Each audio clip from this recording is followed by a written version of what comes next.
For the next story, let's turn our attention to Kenya. The East African nation faces 10% US tariffs, which is way less than the 30% tariff slapped on South Africa.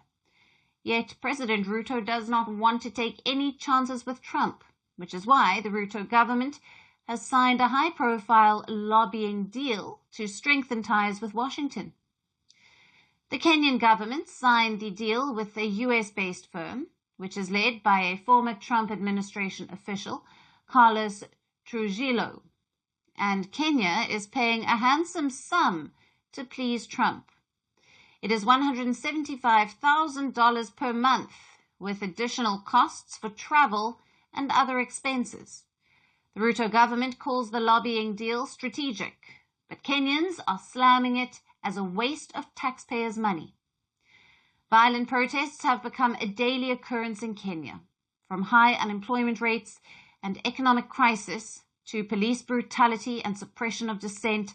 Kenya's youth is growing increasingly frustrated with the Ruto government. And the latest lobbying deal is likely to further fuel public anger.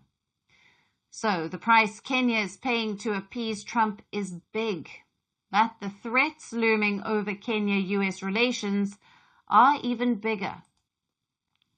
Since taking office in January, Trump's America First policy has pushed Africa to the last on his list of priorities.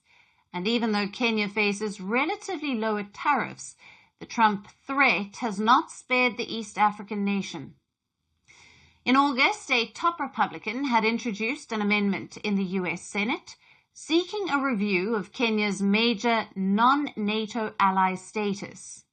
The reason? The Trump administration is not okay with Kenya's foreign policies, especially with the nation's growing ties with China, Russia, and Iran. Now, Kenya's alleged links to Sudanese paramilitary RSF and terrorist group Al-Shabaab is also fueling reason for the US scrutiny. Now, Washington also suspects that Ruto's government is using US security intelligence to torture and abduct civilians.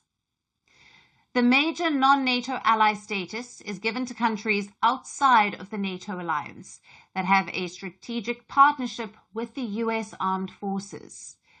And it comes with several military and financial privileges. So, if the US strips Kenya of its Major Non-NATO Ally status, Kenya will lose access to advanced US defense equipment and participation in joint operations, including the Kenya-led security mission in Haiti. Now, Trump's hardline trade policy is also hitting Kenya's economy. Already in place, Kenyan products are set to lose duty-free and quota-free access to the US market. Now, this is because the African Growth and Opportunity Act is also set to expire on the 30th of September. It has been a key pillar of US-Africa relations since the year 2000. But under the current Trump administration, its renewal will clearly be an uphill task for African nations. Amidst this chaos and the appeasement tactics, President Ruto is set to visit the US this month, and this will be his first trip to the States since Trump's return to the White House. Now it remains to be seen if Kenya's pricey lobbying efforts pay off, or will Trump's America First policy run the show as usual? As Trump's trade war rattles the world, all eyes turn to Tianjin, host of the SCO summit.